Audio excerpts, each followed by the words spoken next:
Okay, we are live. Okay, so welcome guys once again after a gap last week. We are continuing with the XC series, and this is episode 4. We started with initiation, we talked about thermaling aspects, and then we were talking about the transitions from thermaling to XC, and this is part 2. So we'll do a quick recap, and then we start with what we have for today's session. Welcome, welcome, welcome.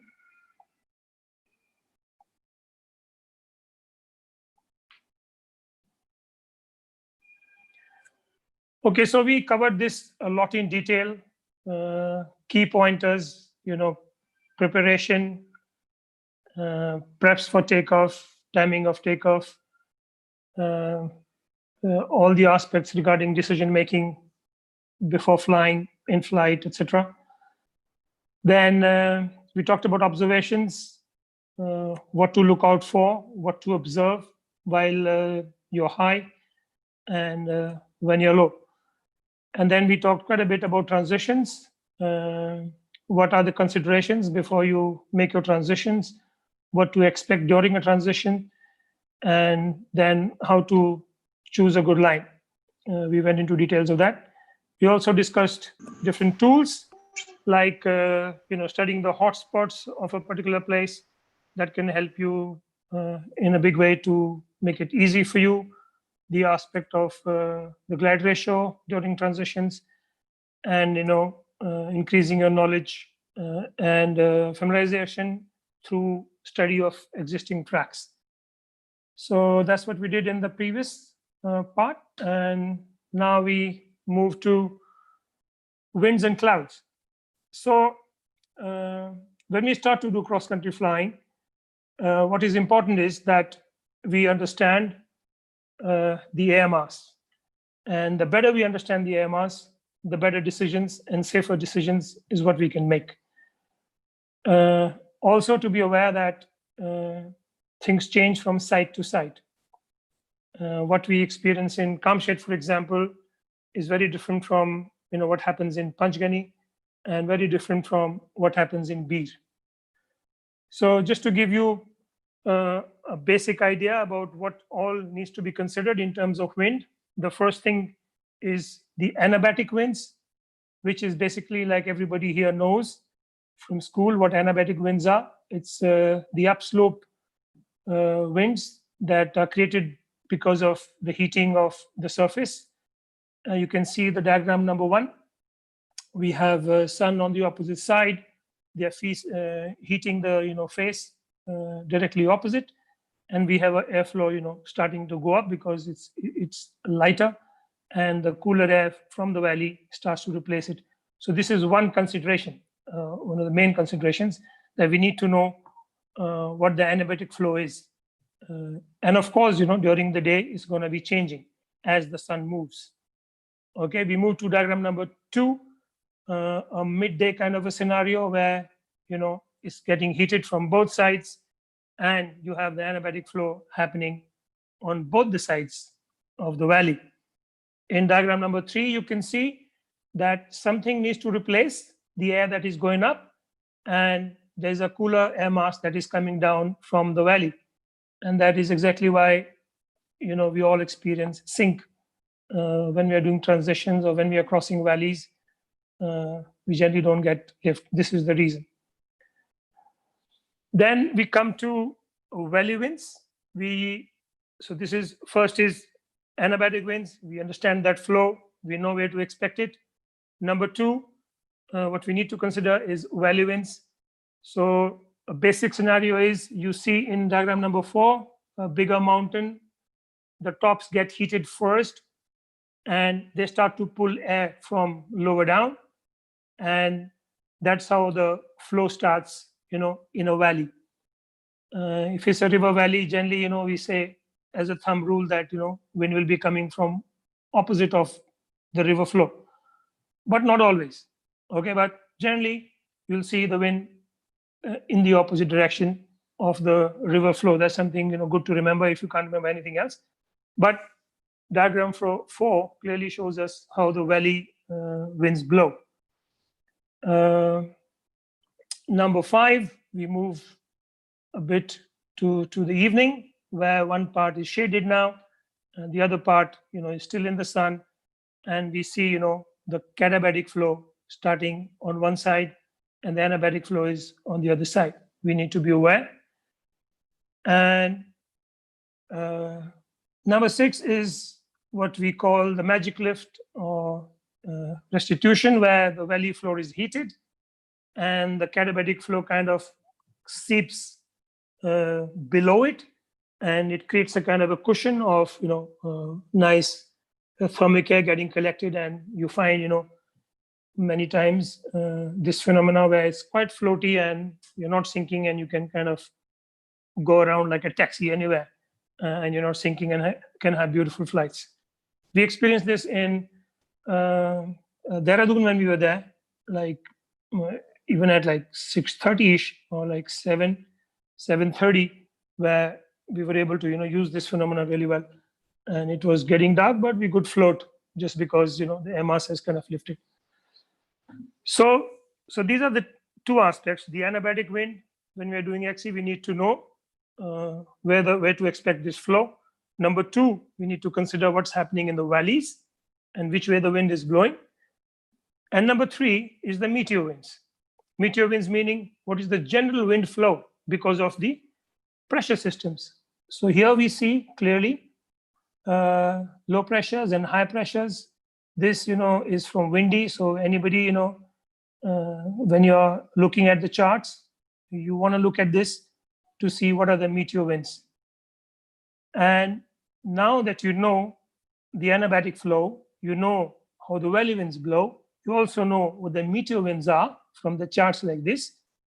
Now you need to know how they're going to be affecting or playing out in a particular terrain. So as an XC pilot, you need to kind of have a fair idea of the aerology of the sky you're flying in.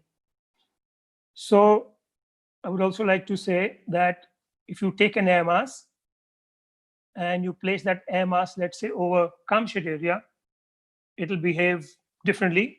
If you take the same air mass and place it over Panchgani, it's going to be behaving differently.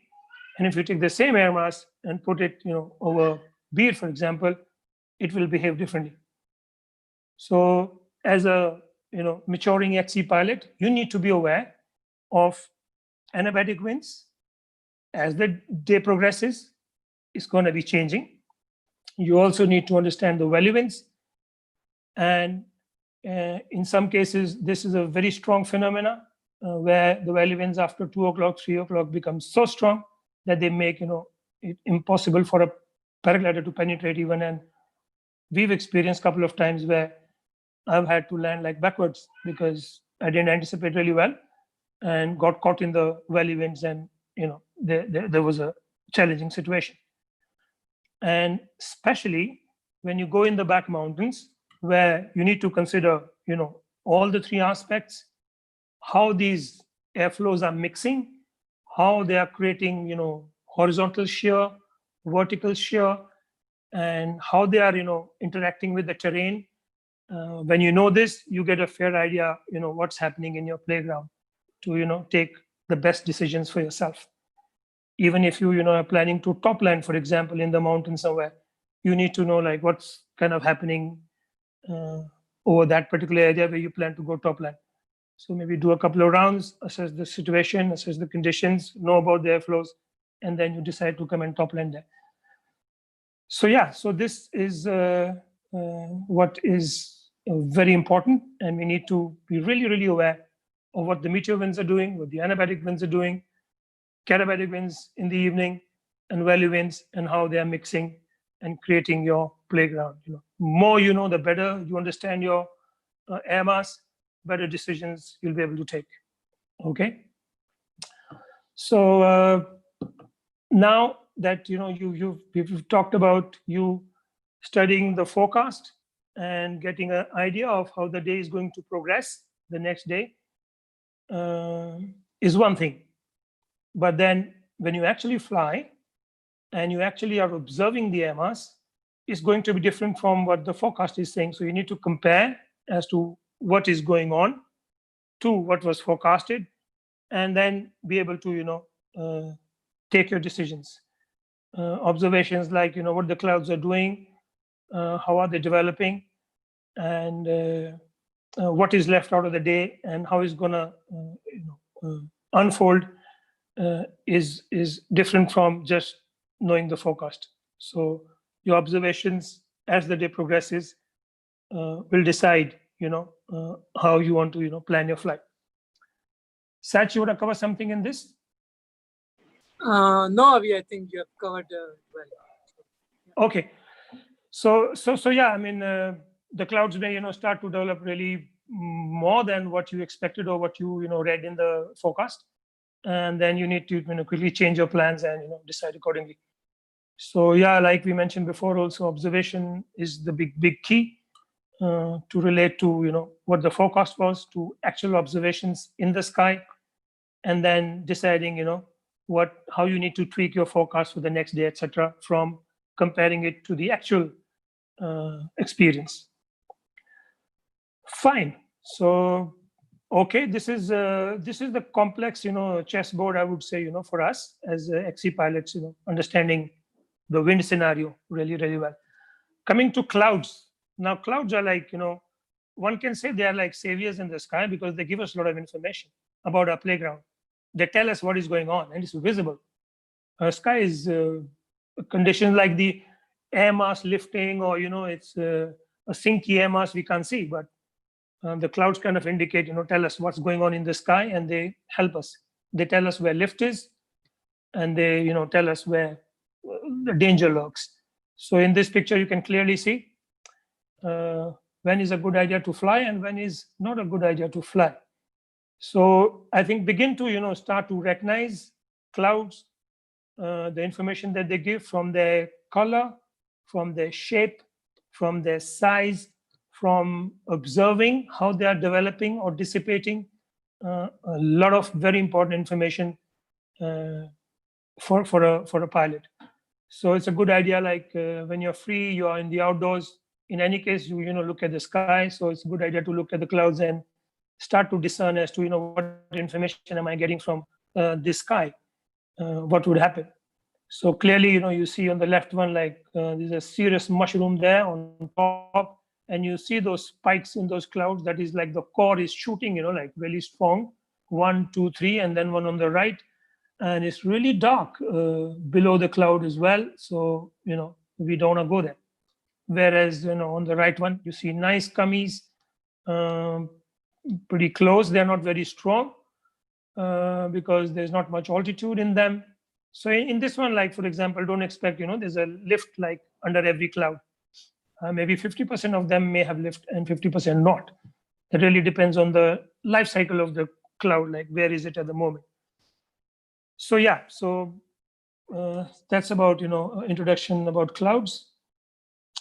Now I hope you guys have read Kelly Farina's Mastering Paragliding, and you are familiar with this 45-degree rule. I think it's a smart, clever way of keeping yourself safe. So we know, like when we spread our shoulder and make our hands straight, this is like you can say 90 or 0 degrees, and if you make it half from exactly above, what is 45 degrees. So when you see the cloud like that, then it's at 45 degrees, and it's time for me to get out. And that gives you a sufficient time to escape the cloud, in case you're scared that there's going to be a cloud suck, or we don't want to actually go into the cloud. So this is, I think, a nice, smart and clever, simple rule that everyone can follow. Depending on your climb rate, etc., this will keep you safe. So as a thumb rule, remember this: 45 degrees, time to get out. So yeah, so that's about this, how to escape clouds. Now we'll just have a look at this film. It looks nice, but look at the winds, what they are doing to this guy.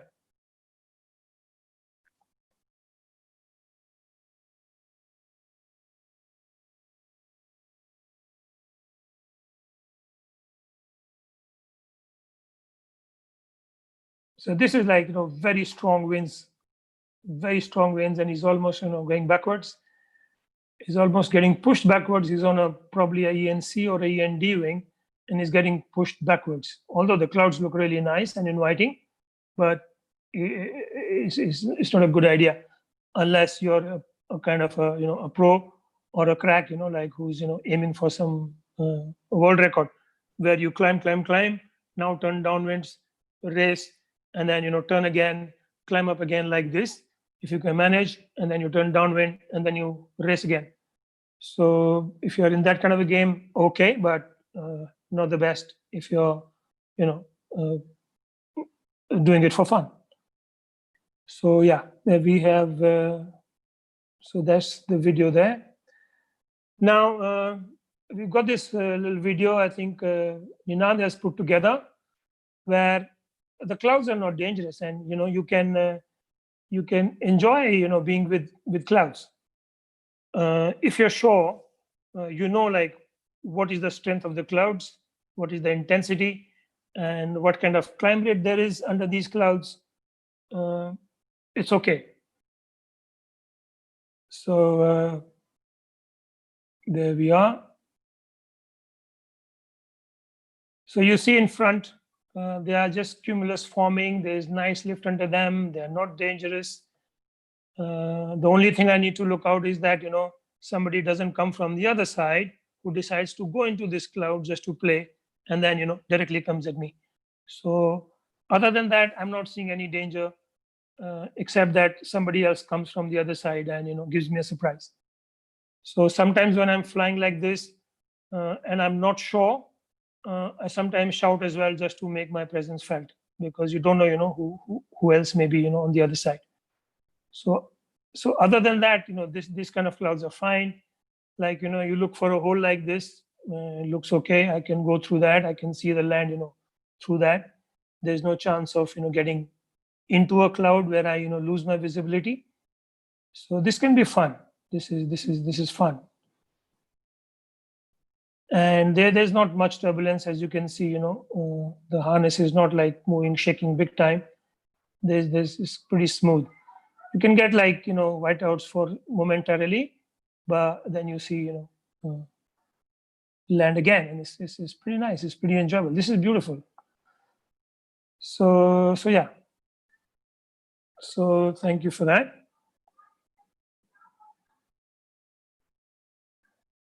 Okay. So yeah, so that's a bit about clouds. And I particularly, like playing with clouds. I can share, some experience wherein, I was flying in Grafenberg in Austria, and I was in the valley, and there was this cloud that was building, and it didn't look very scary and dangerous. It was white, and I was underneath it, and I was going in. I said, okay, no problem, like I'll go in, and of course I'll pop out on the other side, which seemed like, okay, I'll pop out very fast. So I said, okay, and it was not very strongly pulling me. It was like maybe 1.5, 1.2 meter per second. I said, okay, nice, smooth. I went into the cloud. It was a total whiteout. But then, it surprised me. It kind of, I was like waiting, I'll get out, but I didn't. So I started to go up, and I said, what the hell, like. So I pulled in my ears, and I put the speed bar on, to get out. But it took a little while. And when you get into a cloud, time kind of stretches. 1 second is like 3 minutes, because you don't see your glider, you can hardly see your lines. It's a total whiteout. So there, I was surprised, and a huge learning that I was underestimating the cloud. There was more lift inside, and it was bigger than I expected. I did finally get out, and I shared that video also when I was flying there. Everything was wet. The risers, they were dripping. It was like water falling, pump, pump, pump, pump, from the risers, and my gloves had, whitishness on them, and the glider was wet, and it was like, oh my God. So I flew for a while, dried the glider, and I had a brand new glider. It was like looking very clean. But you need to be careful. You need to watch out because they can surprise you. Another quick example for clouds I had in the Asian Games. I was the safety director there, and uh, I didn't know, like in that part of the world, they develop really fast. So I got in one, and I said, okay, like I was facing, let's say like south. I knew the exit direction, and I was on the instruments, and I'm, getting out. The takeoff was behind me, and I was like, and oh my God, like suddenly it was probably forming really fast, and it was taking like forever. And I said, come on, like, I'm the safety director, and, I shouldn't be having a situation here, like, this. So it was really funny. And I was just praying, like, get me out of this shit, like, please, please, please. So, but I said, okay, let me hold my heading, like, unfortunately, a huge lesson, and we've covered it in our, sessions. I didn't have the magnetic, compass. And the other one started showing me wrong heading. When I did get out of the cloud, I'm seeing a landscape which is I can't recognize. I have flown there, a few times, and I don't recognize this. I said, "What the hell? What the hell? Like where am I? Like have I gone really far? And what is it?" And then probably, I'm out of the clouds, and the bearings get okay in my normal, GPS, and I'm 180 opposite. So actually, the takeoff was behind me, and now I have gone on the other side. Okay, I've gone on the other side and facing north now with the takeoff behind me. So if this is the mountain, I was flying here and I've got into the cloud and I've got out here facing the opposite direction. Whoa, then I climbed and, got back to the takeoff and then went, crossed again. The conditions kind of allowed it the way it was. But a huge lesson, again, I had underestimated the clouds and I didn't have the magnetic compass to, hold my heading correctly. So I was relying on the GPS and it fooled me big time, 180 opposite. So huge lesson, for cloud flying. So yeah, I mean, don't take them lightly and remember the 45-degree rule. And if you want to play with them, well, play with them. That's why we fly. I really enjoy playing, like doing wing overs on the edges of the, cumulus clouds. I dive in, I get out. You should know the cloud really well, and you should know nobody's around. So then it's okay. They have nice, white, fluffy, safe clouds. Have fun with them, but be aware of these dangers. So yeah, two big, huge cloud lessons for you. Okay, so I covered, getting comfortable with the clouds. Now, Satch, you can take over for a bit. Yeah. Okay. Yeah. So yeah, I think beautifully Avi explained a lot of things about meteor winds and about the cloud and how the day is actually getting better or declining. We will just now look at this aspect where when do we decide that we will stick to the mountain? I mean, it's just not about flying while flying, but when you're planning your route, when you are a pilot at a level where who plans his route upfront and then executes it, then actually it is one of the key aspect which in the forecast you can look at is the pressure. So again, this is something which is explained beautifully in Kelly's book, in which he has given very sensible names also to this concept. So if the day is high pressure day, that means the weight of the atmosphere is a bit more than the normal one. That means the thermals will not be kicking in very quickly or very easily. So these days are called as sticky days. And this is then the triggers generally happens from the mountain on a generally flatlands or a small mountain will not trigger very easily, will not trigger the thermals very easily. So you should ideally look for what is the reading of pressure. Is it higher than 1013 or lower than 1013? And actually, it was so, when we learned about this concept, Avi and I used to have so much fun that, okay, today is the reading is 1010 HPA. And now we are on the tower hill and we can expect, okay, the hill which is in front, just beside the road, the smaller hill, we will see that around like 12 o'clock, 12:30, the clouds will start forming on top of that.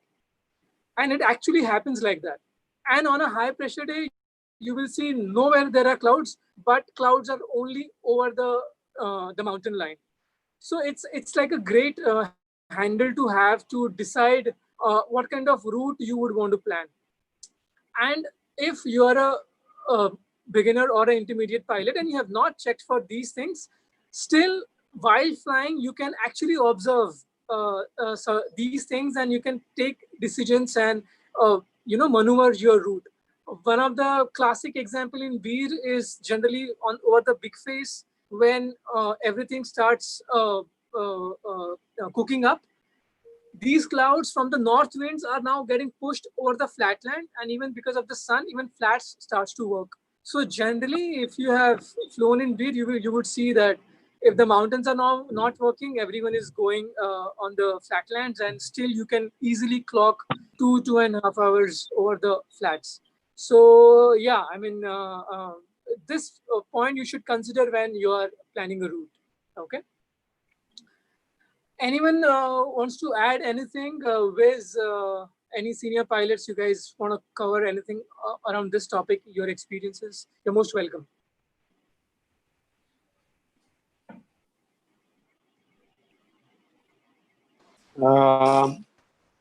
Yeah, I wanted to talk about little about the clouds. So yeah, as a thumb rule, the 45-degree rule, which makes a lot of sense. But also you have to remember that normally you'll find the thermal, which is creating the cloud, you will find it on the upwind side. So it could be that you decide to fly to the upwind edge of the thermal and you're just continuously getting lift. So I think that is something to remember also. Yeah, I think that's a powerful point, Riz. Thanks a lot. So one of the consideration when we are thermaling is where the headwind is, and that should also be our. I mean, this awareness will also help that you don't end up in the lee of a thermal, and then the prisoner effect would come into the picture. It'll be good to be aware of the wind direction to go cross either left or right rather than headwind or tailwind, because tailwind again you'll have serious rotors and stuff if it's a strong one. Good one. Yeah. Shabad is asking, is static accumulation ever a factor or a concern? What do you mean by static accumulation, Shabad?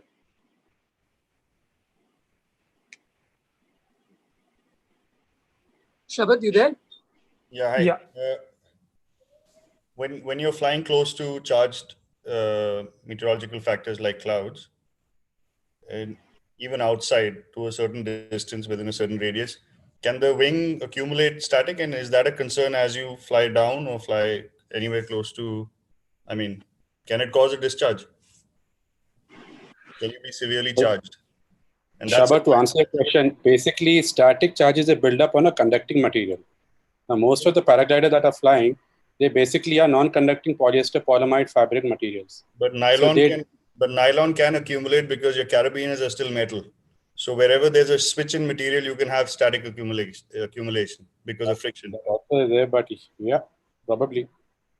So my question is, if you're flying in generally cumulus conditions where there's a lot of lifting or sinking air, they will, and depending on how long you're flying, there will be static accumulation on the body because of the fluids as well as the equipment. As you come down, or if you're flying close to other gliders, is there any concern or any incident that has been? Well, I've had a lot of experience with clouds, but I've not got a little shock or something, or maybe like some happiness, not a shock, which is. But does it cause burns or anything on the equipment as well? No, nothing. Nothing we've heard of or been. I think the thing is that if the cloud has to accumulate enough static, then you'll probably get that in a large cumulonimbus. And by that time, you should be on the ground. You shouldn't be anywhere close to that cloud. Yeah, that makes sense. Yeah. So, I mean, the cloud flying, which we were talking about earlier, it's only small clouds with not a lot of cloud height. So that is something, if you start seeing tall clouds, then you better clear out of that area completely. Right. Thanks. No, Shabad, what he said, I think makes sense. Yeah. What Vistap is saying actually is quite right. Just a quick addition. Many people would have thought right now, hearing all that, hey, I'm going to stay away from the clouds, I'm still not there yet. I don't have the good grip on, let's say, descent techniques and so on. And yeah, this is not going to happen with me because I'm going to stay away from cloud, right? Just a word of caution here. The clouds will get you eventually if you're around flying in Bir, even if you're not trying to go around clouds. Just a quick own experience. Coming back from Dharamshala, I was not at all going in a cloud, trying to run away from the cloud, which were actually behind me, tall cumulus, and I was running ahead, trying to come back. Now, suddenly, I'm sandwiched between the clouds which are behind me, and I see a cloud forming way under me. And I have to outrun that now. I'm already running away from the one that's behind, and then the one that's forming out there. So the only place I can do is like try to get the least, or I would say the most open space. I just point my glider towards that and hope that I'll go out of it. And no, the cloud was quite big. The one that's coming from down was quite big. And within 10 seconds, I was in the cloud. I tried to keep my direction. I think one part, I'm not sure Abhi did cover. When you actually go in a cloud, it's a sensation that you have nothing seen. I'm pretty sure we have a lot of airline pilots. They do cross crowd, twice probably every flight.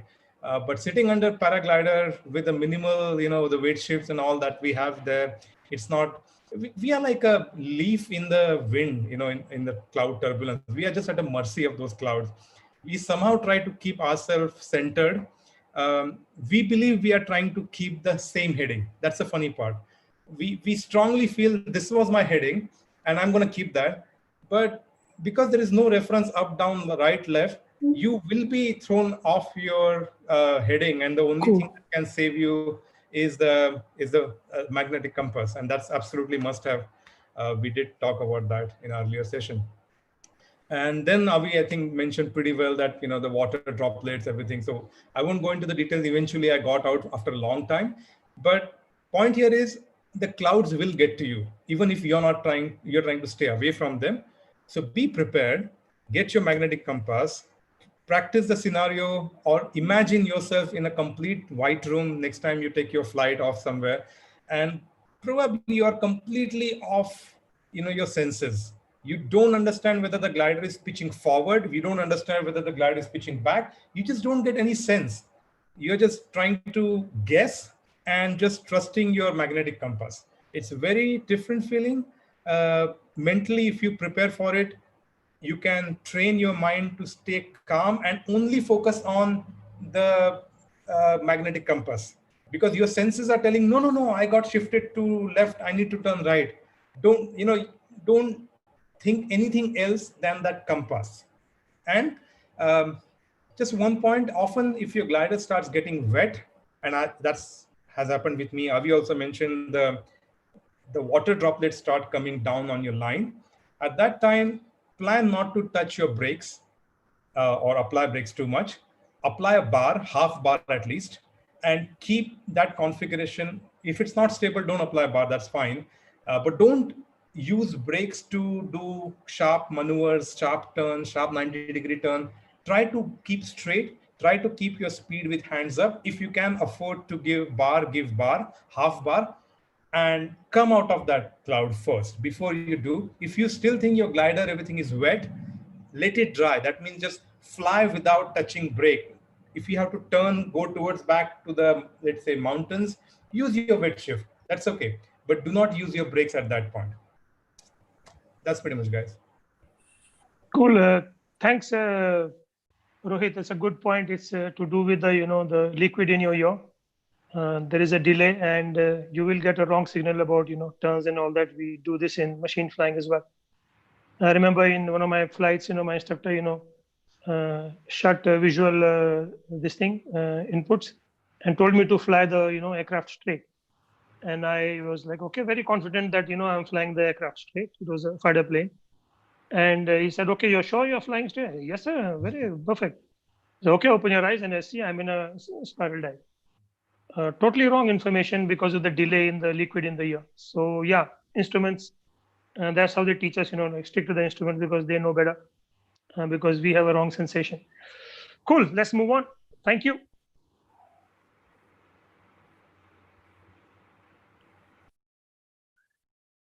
Okay, so this is, okay, this is the slide or the previous one? This is the one.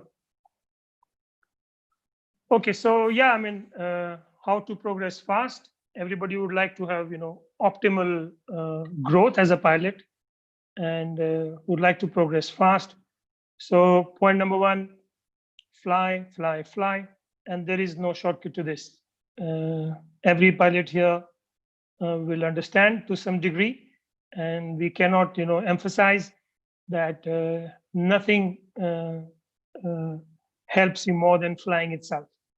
So this is like, the key number one, that if you want to progress, you fly more, you fly more, you fly more. And in multifarious ways, you are, increasing your skill, your knowledge, your experience, and everything. Number two, courses with experts, thermaling, guided XC, etc. Well, yes, we can take an example, how I learned and, how Satch learned. Very different, we have a different kind of a graph in that sense. I can say clearly, what took me 1 year to, learn, we are now, able to teach guys, in 10 days because of, because all the trial and error is over, and we've structured the course. We have like step-by-step, tried and tested, ways. And, these thermaling courses and, guided XC courses, your learning can be optimum when you have, a safe environment. And then you can, grow really fast. So that's what I say, like if instead of wasting a lot of time by doing trial and error and you don't know what you're doing, nobody's there to tell you, what mistakes you're making or what's wrong with your technique. It's good to do, initially a lot of courses, both for thermaling and cross country, to be equipped enough, to launch yourself solo. I think some senior club pilots can also share the experience, like how they've done loads of courses. For example, I remember like Wes and even Rohit and Sajid, they've done 3, 4, 5 SIV courses, because I mean, I remember like there were no SIV courses before. Like I want to turn fast, I yank the brake, I spin the glider. And just because of my aviation background, I know I spun the glider, but okay, oh my God, like this was not supposed to be done like this. But now there are, planned courses where we can save a lot of time and save our, limbs by doing it in the right way and saving time. And like I, shared with you before, and Sachin can share a little bit of his journey because he did it in the right kind of way. I was more like, learning on my own because there were no courses before, and it was not easy to, travel. I didn't have the money, so a lot of self-learning happened, and it took a lot of time for me, to develop stuff. So yeah, Sach, you can share, your journey a little bit, so we know the difference and we can highlight this point. Yeah. So yeah, for with me, it's like I started with Avi himself, like directly someone who is really master of an art. And within a couple of years, luckily we had started traveling, and then every year our trip to Alps, even my Bali experience, everything added to my progression.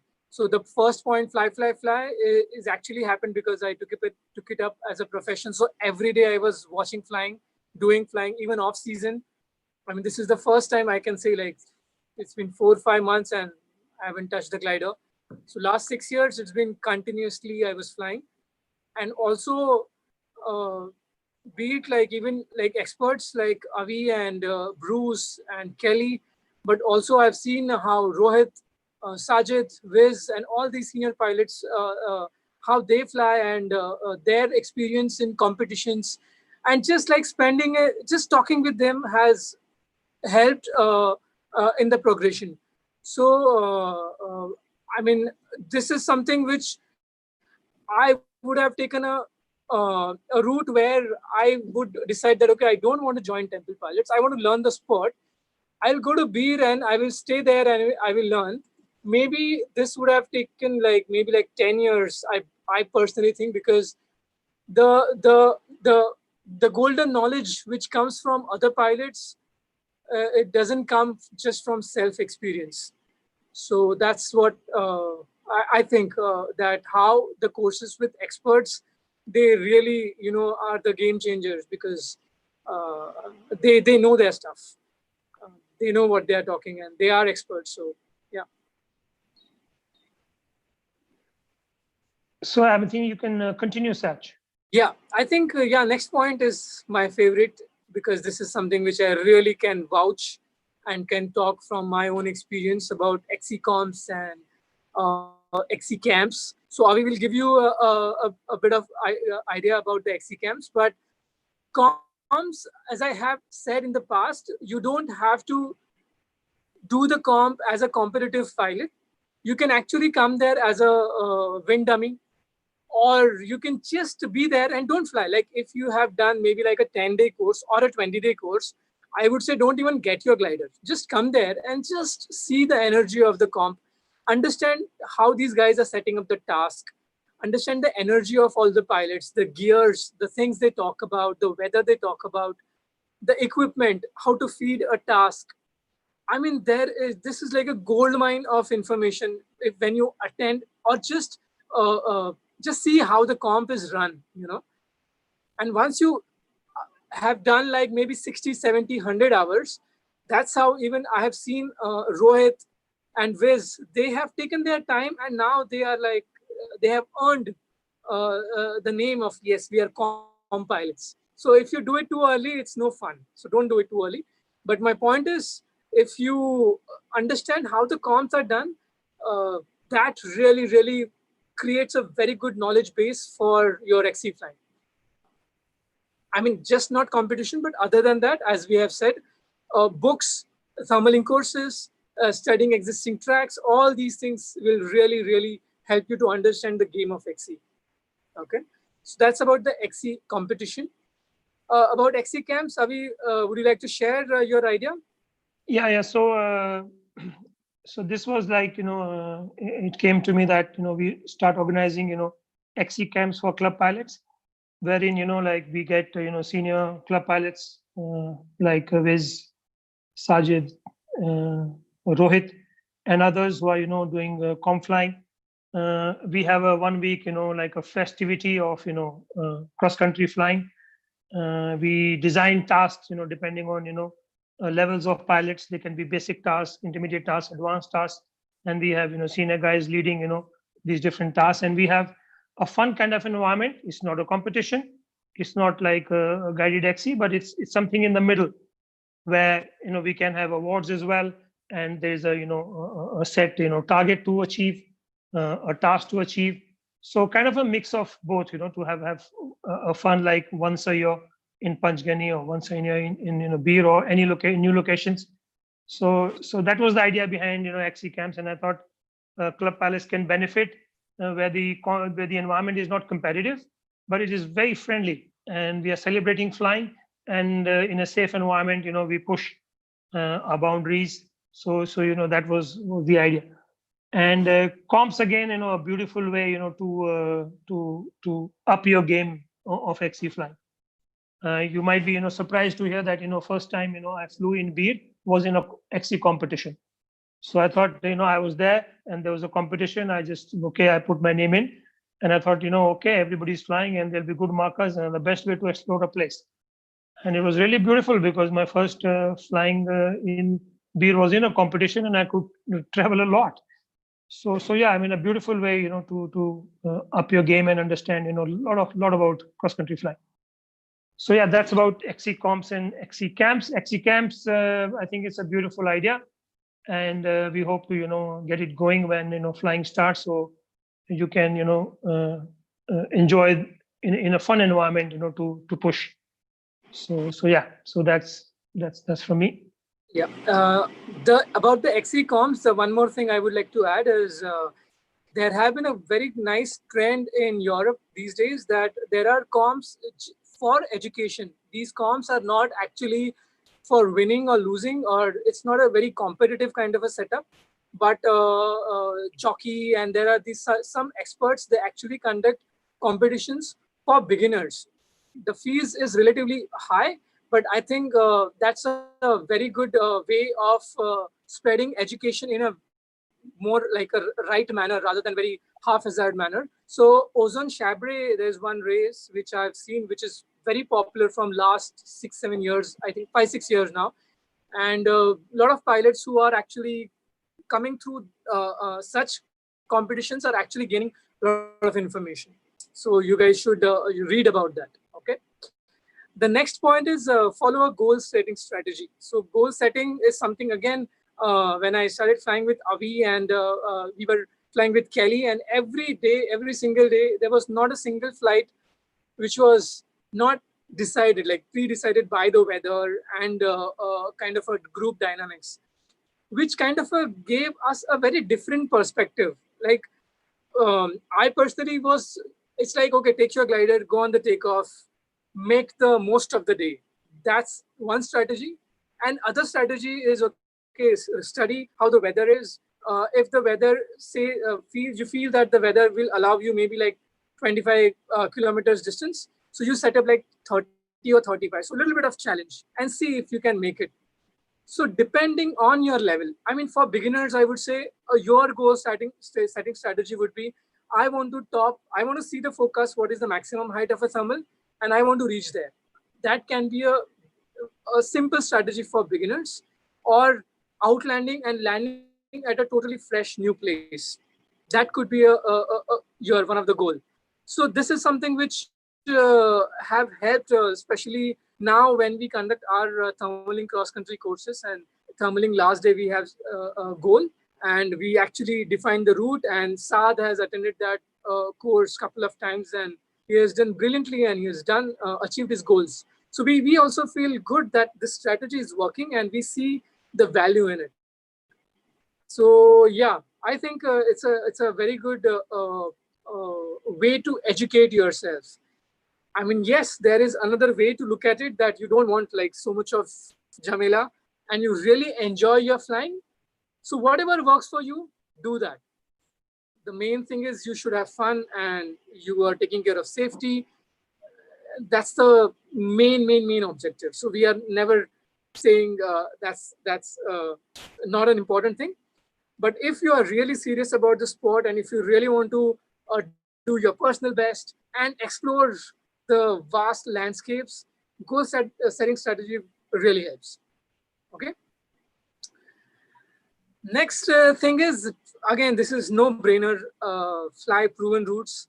If you're planning a trip to Bir or Panchgani or even abroad, there are pilots who have already flown there. They have uploaded their tracks. Just go on X Contest, download the track, put it on Google Earth or Ivory, and then you can study where they are gaining height, where they are struggling. All this information is so easily and readily available. So from personally, what I used to do in the comp, like especially when I was in Nepal and initial days, whenever after the task, immediately I used to send my track to Avi and PA, and they both used to study, and they used to say, okay, see, your start was a little bit poor. This line you have taken, see, look, this is not straight. You should have gone straight. You would have saved good 10, 20 meters. And such kind of thing, even we can start. If you guys are flying somewhere, you can share the tracks with us, and we are always happy to review and give you the feedback. So this is something. These are like excellent tools if you want to really learn fast and grow quickly, and always take feedback from your mentors, your peers, instructors. You know how we are. Our community is very open, very generous. It's not that, I mean, Even though if somebody calls me and if it is not from our school, we still help. So yeah, you can use these tools and be aware that we are there to help you. Okay. Yes, Avi and any other guys, if you want to add something, please. If you want to add something in this part, please go ahead. I think it's pretty well covered. Yeah. Okay. We go to the next slide. Okay. It's okay. 6:55. Yeah. Okay. Yeah. This is interesting. Common traps. Yeah. I mean, this is to save you a lot of headaches and a lot of mistakes. Common traps, common mistakes. So first one, using wrong concepts. So this is pretty common. We can read something somewhere, we can see some video somewhere, and we try something out, and which could be actually dangerous. So what comes to my mind, like you read or listen to Maurer, who's saying like, if you're thermaling, you're actually going backwards. It's about flying the I follow the lines, and that's how I get my speed and I save time. But and with less experience, if you want to try this, like you start going low and then you don't catch the other thermal, and you can find yourself in a mess. So just blindly following some concept. I mean, to be able to find good lines, I think you really need to understand the air mass, how it's interacting with a particular terrain, and you know the area to find the best lines. So it does take some experience. So to be aware, like, can I apply this to my level or my flying? So that's one. Second, example I can give is something like lee side rotors. You read somebody talking about how a lee side rotor kind of saved the situation and it was really good. And lee side rotors are really strong as well because they're protected from the wind, and reach the cloud base. And then you don't know, and you come to Panchgani or you come to Kamshet and you try that, you can actually kill yourself. You can't be thinking of a lee side rotor in a place like Panchgani or anywhere there when the winds are strong, or even in Bir when on a day when the winds are strong and you start to go towards the lee side rotor. So being aware, like what am I listening to and what kind of concept am I picking up? Please talk to your friends, peers, mentors, before applying something. Other thing that comes to my mind is also like you see these videos, they are talking about the best gizmos, the best cameras, best places to attach, and you invest something because you're going to make this cool video, and you're on the transition, and maybe you're not at the best place and you're fiddling with this new toy you've got, and you get a collapse and your hand is not on the brake, and oh my god, you have to throw a reserve. So again, like before you pick up these concepts from YouTube videos or magazines, you need to be sure of your level before you try these things out.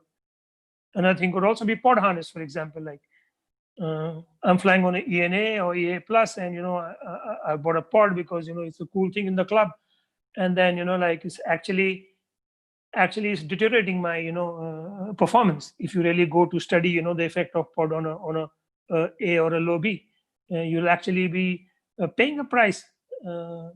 So consult, and don't just like pick up concepts and start to follow them and find yourself in strange and challenging situations. So we can give a lot of examples, but I think you get the drift. You understand what we mean by the first point of using wrong concepts. Second is going cowboy style. I would like to give my example. Unfortunately, here I did a lot of this kind of flying before, like 20 years back when I was in Manali. I had to just pick up the glider, get in a bus, look at a mountain, climb up, and fly. Like there was no reserve. Nobody even knew that I was flying there. I mean, all the things that one could be doing wrong today, I was like doing them. And then I would, like it was one day I find I'm on the takeoff is too strong. I spread my glider, I connect, I sit down, and I said, okay, if I pull my risers, I think I'm anchored enough. It's okay. And in strong wind, I sit down. I never even get up. There's high grass. If somebody is passing by, you won't even see me actually. And then I just pull the air risers and boom, I'm like thrown in the sky. But it was wow, like, whoa, I'm flying. But, like that. And then one day I remember, like, I got caught in a venture in a valley wind. I had chosen a nice area where, these village kids in Sanj Valley were, playing cricket and all, and it was a nice area. But then I realized I can't make it because the winds are too strong. I never heard of like valley winds and stuff. And then, I'm going a little backwards. Then I want to turn, and I make a turn, and then I spin the glider. Fortunately, it's not too high, and I land. And then I'm getting a little pain in my rib. After a few days, I realized, oh, I'm getting a little pain, but with the rib, it's kind of got a crack and it's healed by itself. But this is cowboy style flying. But back then, there was nobody, but this is what we mean that, don't go cowboy style today, because, we have reserves, we have better, I remember like freezing in the sky, I had to hold my brakes and get my hands down to get some blood flowing. It was so beautiful, flying with the Himalayan eagles. I didn't want to go down, but I was freezing with very poor quality of clothing.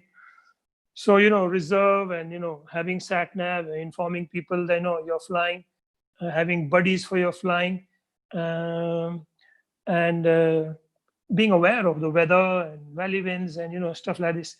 So this also kind of seeps into our next point, the company you choose. Your flying will be influenced a lot by the people you choose to fly with. So, be very, sharp in choosing the right people.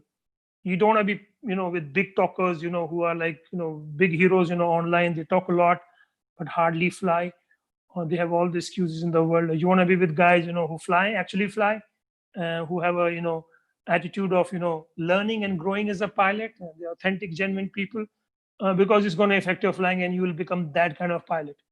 So this, is a very important point, that find good company for flying, because it's going to decide, your energy, your vibe. You want to be with positive people who, are doing it for the right reasons, and so very important. Coming back to going cowboy style, make sure you do proper courses and learn in a safe environment to grow as a pilot. Choose good company, because your flying will have a big impact on the company you choose to fly. Your progress is going to depend on that. Your attitude is going to depend on that.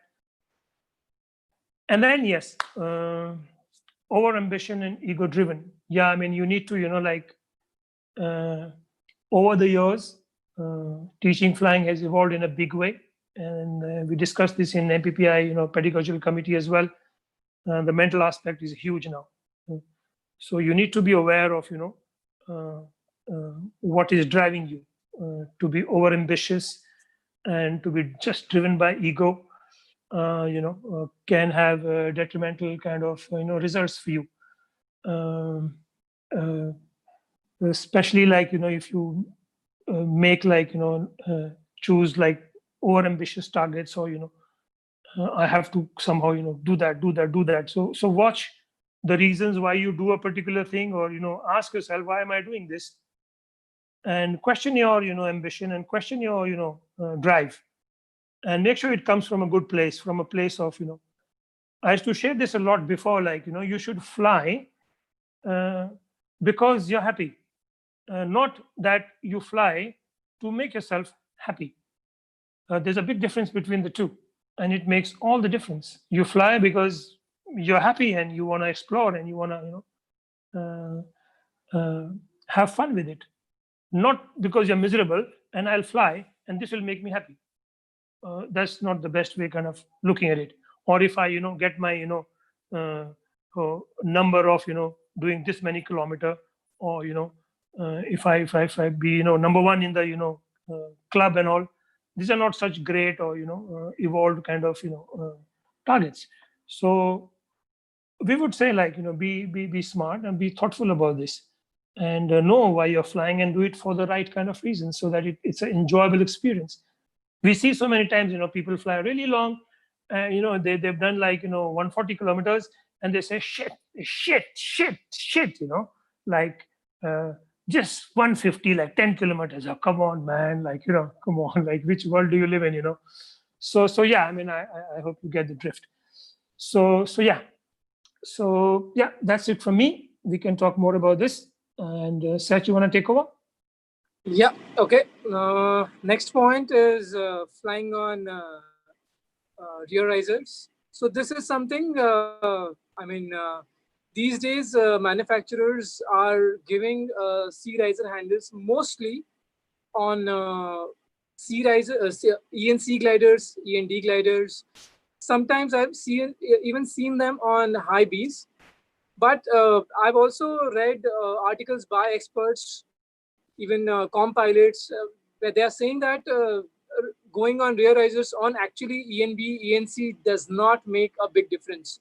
So as Avi was beautifully speaking in the start, using wrong concepts. So just don't use concepts blindly. Really understand the theory behind it, and find some statistics and make it your own. If you think that this is something which makes sense, then you adopt it. Otherwise, it's not that the whole world is doing and that's why we are doing it. So, but the uses, using rear risers actually would help you to prepare yourself if you are planning an upgrade. If you are on ENC and if you soon will be flying ENDs and eventually CCCs, then yes, because we do active piloting actually only based on speed bar and rear riser. So maybe it would be useful, but as far as the performance is concerned, it does not make a big difference for ENBs and sometimes even ENCs. One thing which also comes to my mind is to reduce our drag, the way we hold our arms and hide them behind the risers. So holding the C actually will help you to reduce your form drag also. So this could be one of the advantage. But yeah, I hope you got the point that just don't follow things blindly. All right. Next thing is not factoring the flow of the day. So this is something when you start planning your route, when you are considering to do like 50, 100 kilometers, or even like number doesn't matter.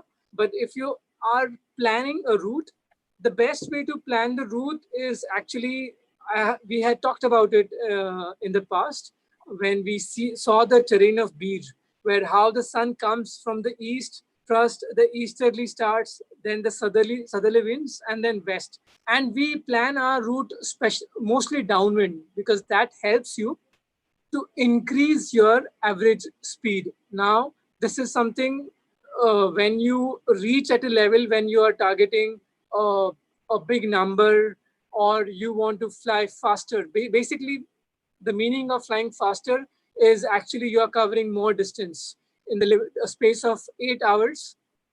A person who has a better average speed will be covering the maximum distance, and that's why the whole planning is important. And if you plan your route in such a way that you are making use of downwind, that means you have actually understood the game, that you are actually considering the downwind and helping it to cover more and more distance. So this is what we meant by not factoring the flow of the day. So this is something which is not very important when you start your journey of cross country flying. I mean, as far as you're landing at a new place, you should be happy. The next thing is not giving attention to your mental state and emotional state. I think, yeah, I mean, we talk a lot about this, and this is one of the important aspect in not even like in XC flying, in even like now after the lockdown when we are going to fly. I mean, as you already know that in APPI, the insurances they won't be valid after 2021, despite the fact that there have been almost no accident reported by APPI professionals. But in general, in the community, be it Europe or America or even Asia, the number of incidents and accidents are on a rise. And especially after the lockdown, we have seen the statistics are only increasing. And even like when I was talking to Roshan today, and generally when we think of flying, there is like a rush in our blood and we really want this lockdown to open up and we really want to fly. But this is the moment that we have to understand, okay, like I'm overexcited. Let me keep it simple. I just want to fly. It can be a top-down flight. Being aware of this aspect is what is the whole essence of flying is, because this is what will keep us safe. I think we have given many examples of giving attention to your mental state and emotional state. Many times it has happened. Like personally, whenever I go to Beer, generally the plan is take a flight to Delhi, drive overnight, and then morning you reach. And every time I've been to Beer, when we are walking from the bus stop to our place where we are going to stay, and I watch everyone is flying, and I feel like, okay, I don't want to waste this day. And moment we go in the hotel and then we take shower and we realize that, okay, no, we are not ready for it. So it's a skill to really understand your emotional level and be in charge of it. Chalta hai type is something which is not really a good solution. So yeah, this is what we wanted to cover about the common traps. I hope that this session is something which is really a practical session. All the points which we have got today is from our experiences. I hope there is no overload of information today. Anything, anyone who wants to add, or do you guys have any questions? You can please shoot it. So I will just add, to the last point, Sach, that you were mentioning. There's also, Yes, a saying in paragliding, that goes that, every pilot, knows when to fly, but only a good pilot knows when not to fly. So just remember that every pilot, every paragliding pilot knows when to fly. There's so much there, but only a good pilot knows when not to fly. So just please remember that, and that should, go a long way. And I think we covered beautifully. I think Roland covered it beautifully, like before launch, checking your mental, state, your emotional state, and seeing like, how am I feeling? And then, deciding, considering all the factors. Okay, somebody wants to share anything? Senior guys, you want to share some points? Something comes to your mind you want to share? Yeah. Regarding the last thing you said, about every pilot wants to fly, but a good pilot knows when not to fly. So I still remember one trip to Beer. It's been etched in my memory. Where I think it was my birthday. I don't remember which particular birthday it was. So it was 30th of September, bit early in the season. And I was desperate to fly. I wanted to fly on my birthday. I wanted to start the year by flying. And I remember you and me we were on launch bright and early, and the clouds came in. And then we hung around for hours, I was just waiting for that little gap, in the clouds. And, each time I would ask you, do you think we should go down? And you kept asking me, what do you think? And I kept hanging on. And, I don't know where you found the patience from, but I think it was almost evening. And, the whole day I'd been sitting there shivering, almost dripping wet, and just waiting for that one gap in the clouds. And I very often think about that moment, in life when I'm desperate to fly. And I think about it and think about how stupid it was, because all I wanted was that one flight. And all you did was let me figure it out, So, yeah, very valuable lesson. We finally took a cab down that day. Good one. Nice, nice one. Viz, what about the time we went up the Rajmachi thing? You had a valuable lesson there also. You want to share that? Prabal Machi. Yeah, Prabal Machi, you have a valuable lesson there. You want to share that? No, you give us that one. No, I want to just add to what Avi was saying on the ego part of it, and learning from others, and those were the traps. So I just want to give an example of a few of us. That's me, Viz, Rohit, Karthik, Uday, everybody else that we fly with.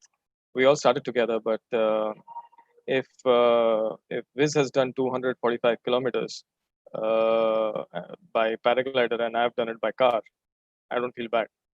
We we don't compete. I don't feel the fact that okay, he's done it, I need to do it.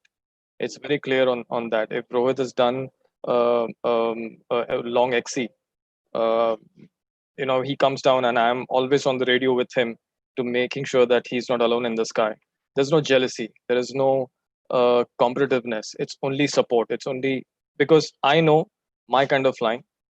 Viz knows his kind of flying. Rohit knows his kind of flying. We all are good in our own ways. We are good in what risk we take and which day we'd like to fly. And the same thing is not applicable for them. It's the same way that I might like a particular flavor of ice cream. Rohit might like different. Viz might like different. So getting that right for us as a group was very, very clear. And nobody taught us. It just came from inside. We just feel proud when Viz does great, Rohit does great, Karthik does, whoever does it well. And I'm sure Avi has seen this evolve, and never had he to tell us that don't do it this way, don't compete, don't do that, don't do this with each other. He just saw the support. So I would strongly suggest that have a group of like-minded people, like-minded pilots, talk to each other, and just be there for each other and just fly on what you want to fly. Don't compete with anybody. It's just you, and you'll enjoy flying. And has to be with a smile. If you're flying, it has to be with a smile. That's it. Thank you, Sajid. That was beautiful. Yeah, comes with maturity. Like it's okay, to get inspired. That's a different thing. Okay, he's done so much. Okay, I'm excited to do as well. Like fine, but that doesn't become an egoic kind of a goal. It's sort of wanting to become a better pilot. I want to do more. It's okay. So that was beautiful sharing there. Thank you, Sajid. Just on the other side of what Sajid said, just want to add, yeah, of course there is no competition, but you have to really use your friends doing as a source of knowledge, information, inspiration. Go talk to them. Like I would have probably had talk with Vistas multiple times on his track from Panchgani to Pavna. I asked him his decisions. I asked him what was he thinking. I asked him which point he was heading to. And I mean, for me, it was a big one. But I just kept talking to him. What happens is when you keep talking, you keep imagining that flight in your head. You keep thinking, if you are at that point, would you decide to go to the next one, go to the next one? So what happens is you start mentally practicing unconsciously, and eventually you will do, if not 220, 24, but you'll do maybe 200 or 150, whatever. The point here is you have to talk, you have to ask questions, and any person that I walk to, he's more than willing to tell me about his flight, about what was his decision factors, what was his safety lines, what was the margin he was thinking, what was going on in his head. I mean, Vistas took like 2 hours to tell me about his flight, and he has done that in another session as well. And probably you will hear him talking more about it. But it's amazing how much you can learn if you keep away the competition, your ego, leave it aside. Just talk to that person about his experience, learn in detail about his track, learn, and it's beautiful. It's beautiful how that will come to you subconsciously. Thanks, Vistas, as I keep saying that he's always been a big inspiration for all of us. Absolutely. Thank you, Rohit. Good points there from Rohit. And yeah, of course, in the XC series, now we'll, start getting in the senior pilots and, they're talking in detail about their long flights, how they go about, planning and how they execute it and what drives them, etc. So yeah, let's move on. Anybody else wants to share? Okay, Sach. What is this all Okay. about? So yeah, we are now at the end of our session. So just wanted to show you guys a couple of tracks that initially, be it like anyone, your initial tracks will be full of lot of circles, lot of struggle, and something like this, where you are at a place and you are just trying hard, hard, very hard, and maybe things are not working out. But as I had told you in our earlier sessions, that this is how it is. This is how a beginner track would look like. But when you practice, when you use all this concept, when you start understanding things, soon you will see a difference in your track logs. Something like this, that you have taken off, you have got your first thermal, and now you are always moving towards the higher terrain. You are not falling out. Your transitions are well thought of, very clean, and there is no moment where you are, wasting time. So just to just we just wanted to give you a perspective of how things happens initially and what should be your goal, that eventually if you want to become a good efficient XC pilot, your track log would start looking like this. Okay, now the last bit. Okay, so coming to the end of this session on transitioning from thermaling to XE, we'd like to conclude by saying that fly safe, fly smart. What do we mean? What we mean is fly responsibly. It's not a daredevil sport. You wanna, you have responsibility, you have family, and you don't want to be stupid. So I would say plan and prepare well in what you're trying to do. Next, understand or develop the understanding of the weather. It plays a huge role. Understand well, your limitations and learn to respect them. And train well. This is a sport that is a demanding sport, and it is good to get good training so that you get good knowledge and a sound foundation for techniques, so that you have a strong and healthy safety threshold for your future flying. So, I mean, there are very good examples in the club. Right in front of you, they'll be coming and talking about their flying and their progress, like Rohit, Viz, Sajid, and others. And I'm really proud of how they have gone about their developing their flying in a sharp and smart way. So we'll be sharing that with you very soon. So number one, be smart about your flying and let safety be priority. There's always another day to fly, so take those decisions keeping that in mind. Do not forget, why do we fly? We can get lost, like also in life. We are here to have fun. We fly for maybe evolving as human beings, exploring our horizons, reaching out and exploring what we are capable of.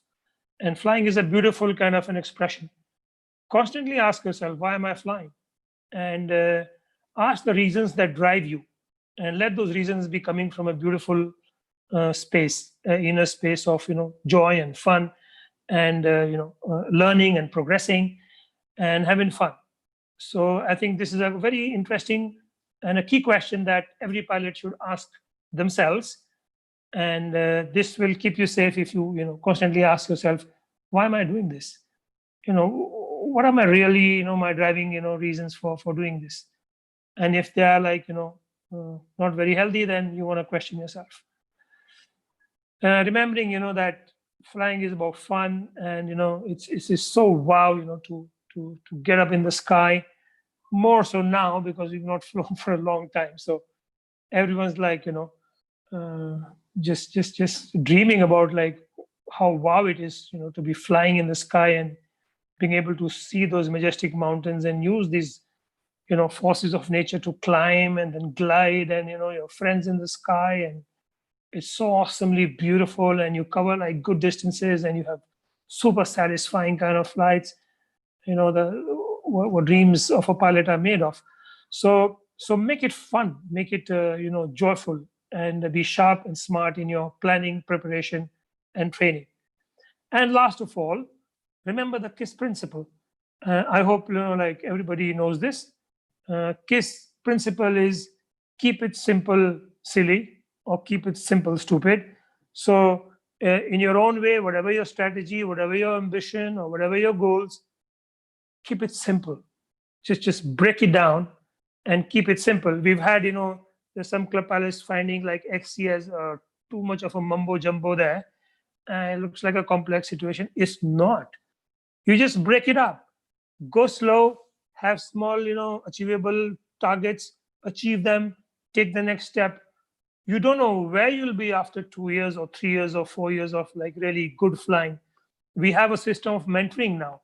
You have a personal coach, like who will tell you like, okay, go for this now. This could be your next step. You can achieve this now. You can achieve this now. And before you're like a rocking XC pilot, because you've gone smartly, sharply, cleverly about, planning your flying. So remember this, the KISS principle. Keep it simple. Make it simple. Take help, peers, senior club pilots, mentors, instructors. Break it down. Keep it simple, because we're in the sky. It's got to be simple. So go with a clear head, simple goals and objectives, a little bit of a doable challenge. It should be exciting. If you're not progressing and not becoming a better pilot, it is dangerous. It is not safe. If you're not progressing as a pilot, if you're not improving as a pilot, it is dangerous. You are not safe. So make sure you're progressing. Make sure you're going further. Make sure you're learning more. That's what I mean. Keep it simple and keep progressing. So that's what we have for you today. So any questions? Somebody wants to share some quick something? Thank you very, very much. And we are planning about safety parachutes, a session maybe next Sunday with jets in masterclass. And then we'll bring in, like club stalwarts like, Viz and Rohit and Sajid, talking about special flights that they did that we are proud of. And they'll take us through, their own secrets and what they want to share with the club community. So, yeah. Open house, anybody, anything, please. Avi, quick comment. I think this concludes logically the cross-country sessions that you and Sachin have been planning. Just would like to take a moment to thank the amount of efforts you guys would have put into these presentations. I mean, I know it's very easy to talk about these sessions, but to really put together a good presentation, videos, compile it, think about the flow, think about the pilots, and actually put such sessions together, time, effort, and a huge love for the sport from both of you. So many, many thanks from all of us. Thank you, Rohit. Thanks a lot. So sweet of you. Thank you. Love you, Rohit. Thank you, guys. Thank you.